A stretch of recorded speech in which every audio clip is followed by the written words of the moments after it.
빌라레파 20만송 제18장 지팡이의 노래. 모든 그룹께 귀의합니다. 세속의 재물과 소유를 모두 버린 잿준 빌라레파에게 남은 것은 오직 한 자루의 지팡이뿐이었다. 어느 날 빌라레파는 지팡이를 짚고 제자 세완레파와 함께 젠 계곡으로 탁발을 나섰다. 그들은 강가 가까이에 울타리를 친 집에 이르렀고 그곳에는 한 노파 외에는 아무도 없었다. 빌라레파가 보시물을 청하자 노파가 담담하게 말했다.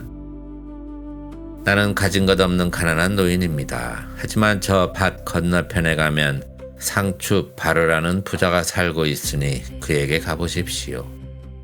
아마도 당신들이 원하는 것을 얻을 수 있을 겁니다. 두 사람이 그 집에 도착하니 부자는 밭에 심을 씨앗을 고르고 있었다. 빌라레파는 말했다. 선한 시주자여, 그대가 부유하다는 말을 듣고서 공약물을 청하러 왔소이다. 그러자 부자가 대답했다. 수행자에게 보시하는 일은 저에게 기쁜 일입니다.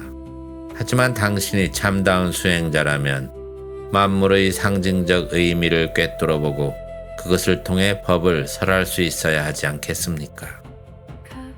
마침 저는 농사를 짓고 있으니 이 농사를 비유로 삼아 한 곡조 법의 노래를 들려주십시오. 그러자 잿준 빌라레파와 세완레파가 함께 노래하였다. 오 자부심 강한 시주자여, 응안촌의 부유한 그대여, 내 말을 들어보시오. 봄이 무르익는 이 계절, 티베트의 농부들은 저마다 밭으로 나가 씨 뿌리기에 여념없나니 이 수행자 또한 농사 짓기로 바쁘다네. 수행자는 욕망의 거친 들판에 예비 수행의 걸음을 뿌리고 5가지 감로의 비료로 그 땅을 적시며 흩어지지 않는 마음의 씨앗을 심고 분별지를 농기구 삼아 밭을 일군다네.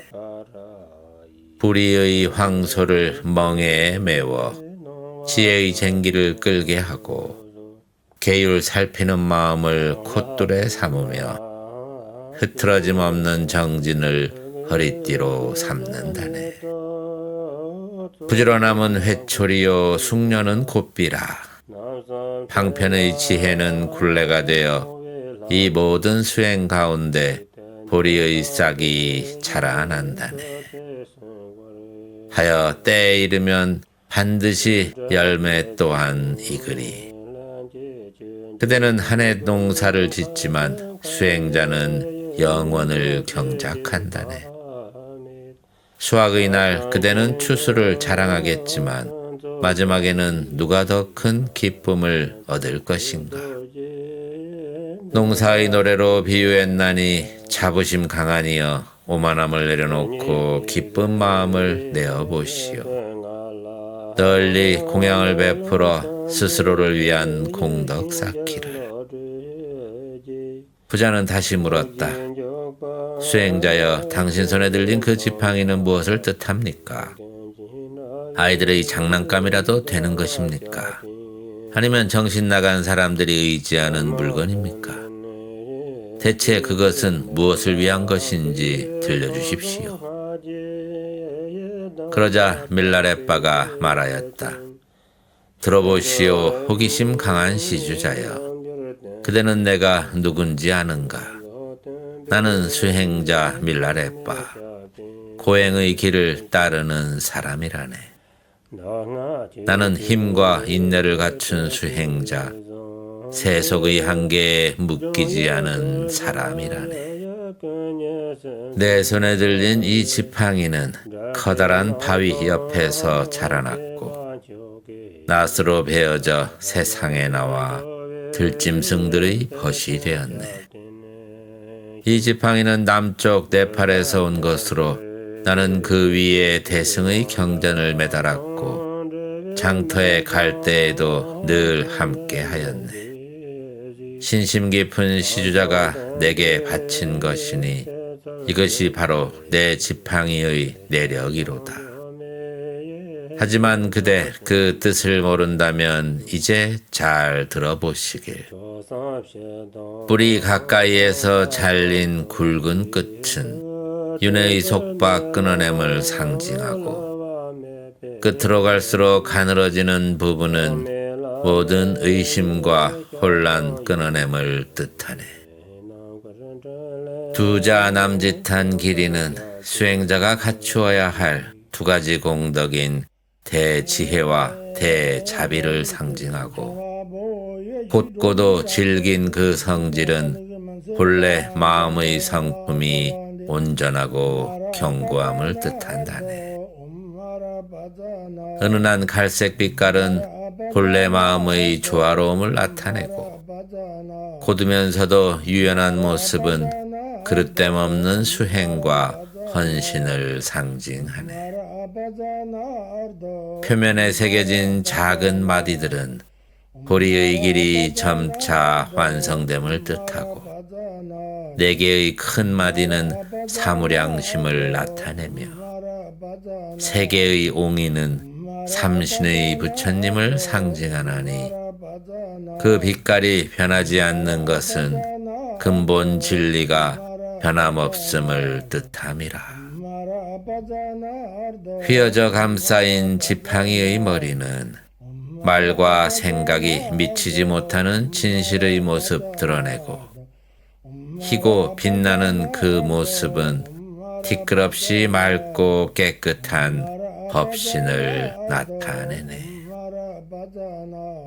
속이 빈 부분은 모든 존재의 본성이 공함을 뜻하고, 여기저기 박힌 무늬들은 오직 하나뿐인 진리의 정수를 상징하네. 흩어져 있는 검은 자국들은 티베트의 수행자들과 랩바들이 번뇌망상에 쉽게 휘둘리지 않음을 나타내네. 이 훌륭한 지팡이는 법에 맞게 살아온 나의 수행과 헌신을 나타내며, 그 단정하고 아름다운 모습은 제자들의 진실한 믿음과 신심을 드러내네.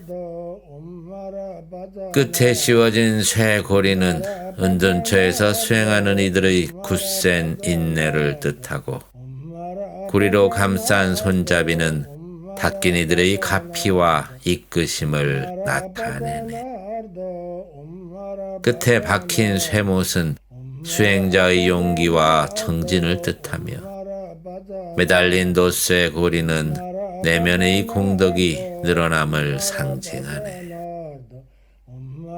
아래로 드리워진 장식은 수행자의 유연한 지혜를 나타내고, 두 가닥을 꼬아 만든 끈은 둘 아닌 하나의 길로 들어감을 뜻하네.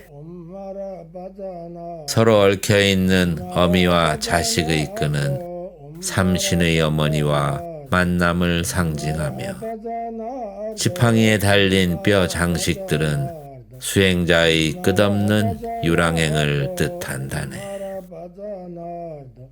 또 부싯돌과 풀무는 내가 만나는 모든 것들이 수행의 벗이됨을 나타내고, 하얀 소라는 내가 법륜을 굴리게 될 것을 뜻한다네. 가죽 조각은 두려움도 부끄러움도 없는 수행자의 당당한 태도를 나타내고, 매달린 거울은 스스로 빛나는 깨달음의 지혜를 드러내네.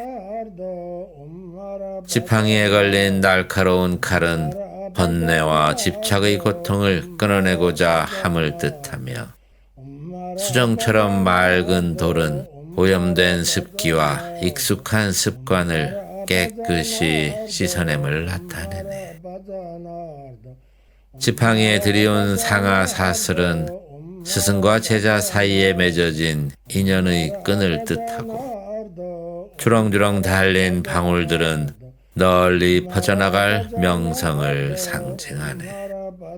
붉고 흰 양목끈은 훗날 수많은 제자들이 모여들 것을 뜻하나니, 지금 내가 손에 쥔 이 아름다운 지팡이는 사악한 것들을 굴복시키는 방편이자 상징이라네.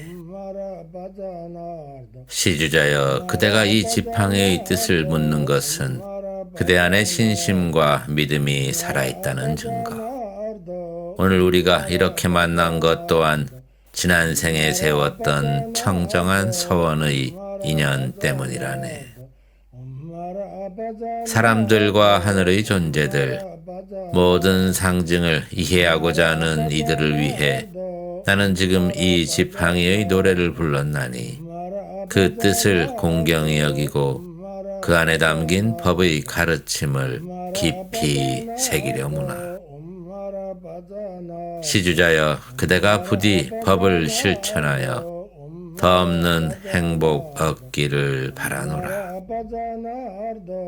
밀라레파의 노래를 들은 부자의 마음에는 깊은 신심이 일어났다.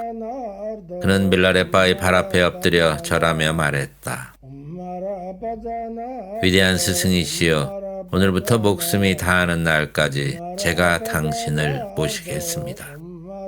부디 저희 집에 머무르시며 오래도록 이곳에 계셔 주십시오.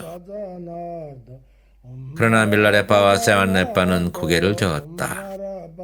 우리는 세속의 공양과 재물을 받기 위해 이 길을 걷는 사람들이 아니요. 며칠은 머물 수 있으나 오래 머물 수는 없소. 그들은 7일 동안 머물렀고 마침내 떠날 날이 되자 부자는 아쉬움을 감추지 못하며 말했다. 이미 떠나시기로 마음을 정하셨다면 한 가지 청이 더 있습니다. 길을 떠나시기 전에 수행 가운데 얻으신 체험과 깨달음을 저희에게 들려주십시오. 그 말을 듣고 밀라레파와 세완레파가 함께 노래하였다. 들어보시오, 믿음을 지닌 시주자여. 그대는 부유하지만 아직 분별 지혜가 부족하도다. 법을 이야기하는 일은 쉽지만 그 법대로 살아가는 일은 어렵다네.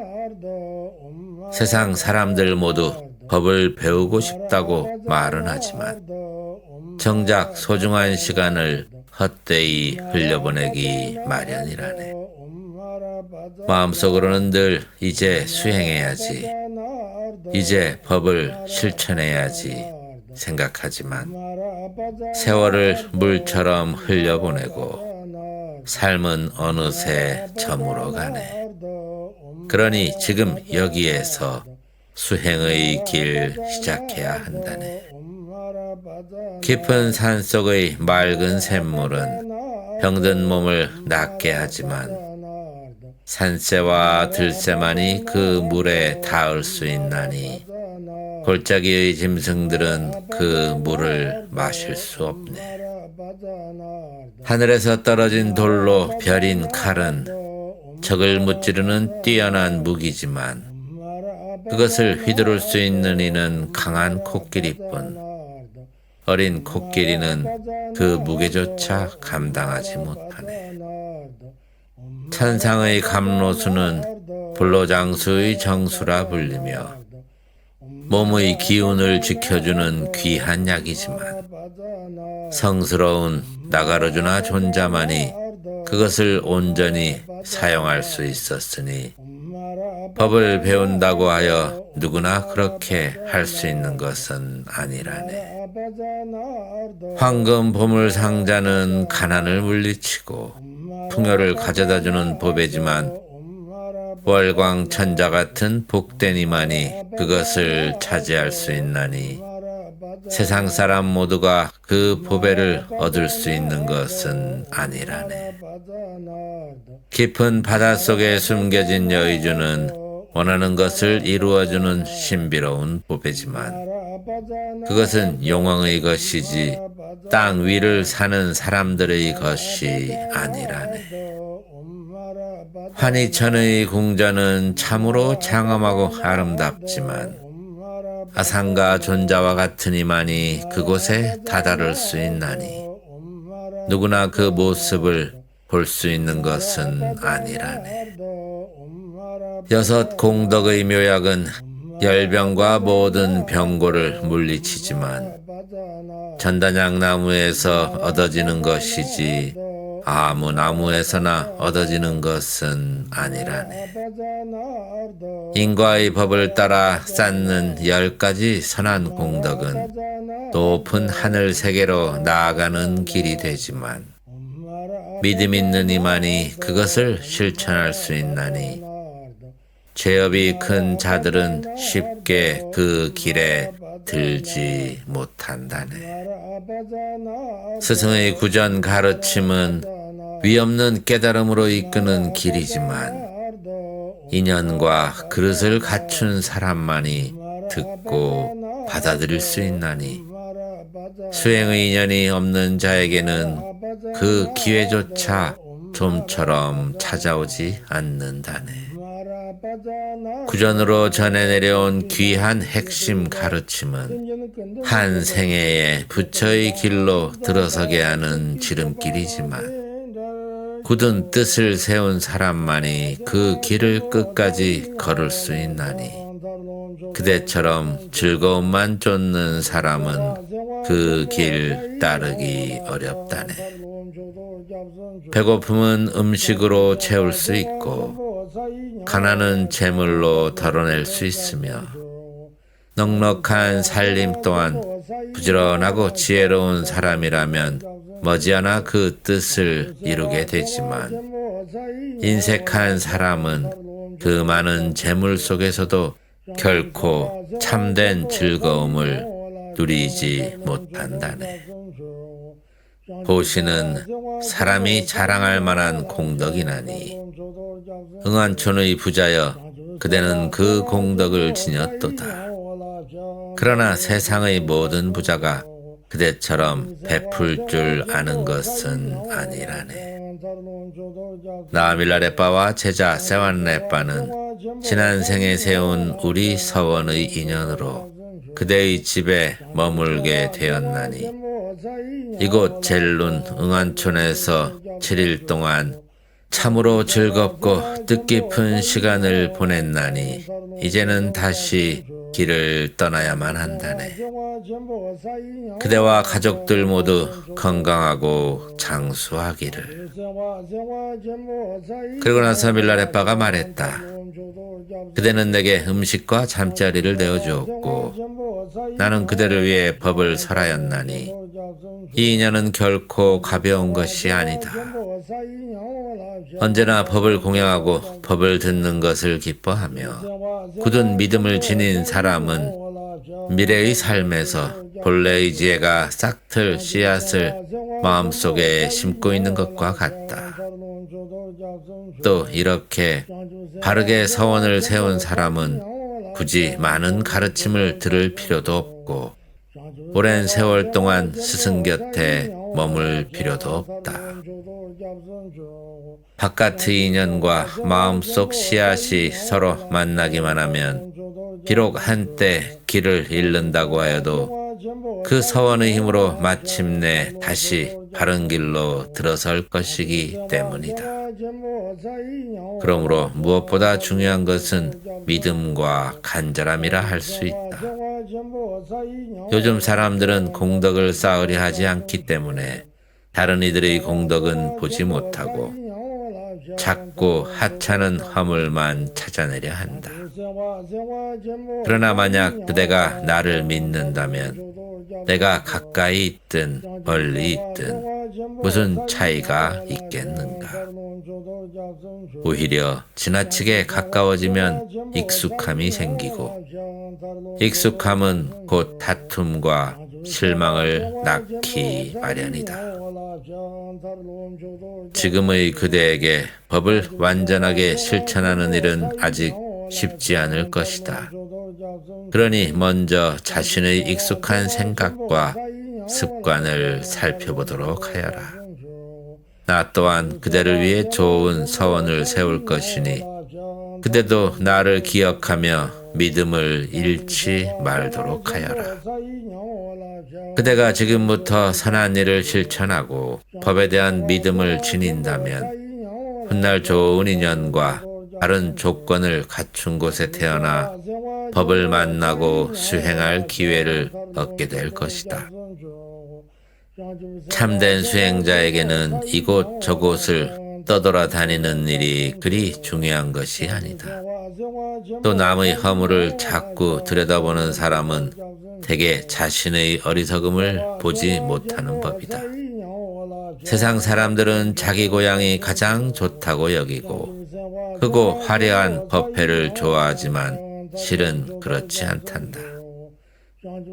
진실한 마음으로 가난한 사람 한 사람에게라도 아낌없이 음식을 나누고 필요한 것을 베풀 수 있다면 그것으로도 이미 충분히 훌륭한 일이다. 사람들은 흔히 이 가르침이 좋다, 저 가르침은 못하다 하고 말하지만 그런 분별에 빠져서는 안 된다. 법은 서로 다투기 위해 있는 것이 아니라 중생을 이롭게 하기 위해 있는 것이기 때문이다. 그러니 어느 한편에 집착하여 다른 가르침을 헐뜯지 말도록 하여라. 나의 삶을 그대로 따라 하려고 해서도 안 된다. 여우가 사자의 띠을 흉내내다가는 등뼈가 부러지고 말 것이니 대부분의 사람들에게는 내가 걸어온 길이 너무 험하고 어려운 길일 수 있다. 그러니 억지로 흉내내기보다는 그대 자신의 자리에서 법을 잃지 않는 것이 중요하다. 응안촌의 귀인이여, 어떤 일이 있더라도 법에 대한 믿음을 잃지 말도록 하여라. 이 말을 마친 뒤 밀라레빠와 사안레빠는 다시 길을 떠났다. 그들은 탁발을 하며 마을들을 지나던 중 딴뜨라 수행자의 차림을 한 요기 한 사람을 만났다. 그 수행자는 밀라레빠를 보더니 말했다. 수행자여, 어디에서 오시는 길입니까? 당신의 모습을 보니 바른 견해와 바른 수행, 그리고 평등한 행을 갖춘 분처럼 보입니다. 제 수행에 도움이 될 만한 가르침이 있다면 한 말씀 들려주시겠습니까? 밀라레빠가 대답했다. 그대는 과연 견해와 수행과 행을 참으로 알고 있는가? 만약 그렇지 않다면 내가 말한들 그 뜻을 온전히 알아듣기 어려울 것이네. 차라리 오늘은 좋은 인연이나 맺도록 하는 것이 어떻겠는가? 그러자 그 수행자가 웃으며 말했다. 그것은 걱정하지 마십시오. 저 또한 단트라를 배우고 가르치는 사람입니다. 견해와 수행과 행에 대해서는 나름대로 알고 있다고 생각합니다. 우리 종파에서는 이렇게 설명합니다. 그는 자신의 견해를 길게 이야기하였다. 한참을 설명한 뒤 이번에는 밀라레빠에게 물었다. 어떻습니까? 당신의 가르침도 이와 같습니까? 밀라레빠는 잠시 그를 바라보다가 말했다. 윤회의 괴로움을 두려워하지 않고 세속의 삶을 내려놓지도 못하며 참된 스승의 가르침을 따르지 않으면서 입으로만 견해와 수행과 행을 말하는 사람은 길을 잃기 쉽다네. 깨달음을 얻고 싶다고 말하면서도 욕망과 습관에 끌려다닌다면 그 말은 공허한 메아리에 지나지 않네. 그리고 나서 밀라레빠가 노래하였다. 오 수행자여, 그대는 견해를 말하지만 그 견해 과연 마음 깊은 곳에서 우러난 것인가? 입으로만 말하는 견해라면 메아리와 무엇이 다르겠는가? 윤회와 열반이 둘이 아님을 모르고 책에서 배운 말들을 되풀이하고 있지는 않은가?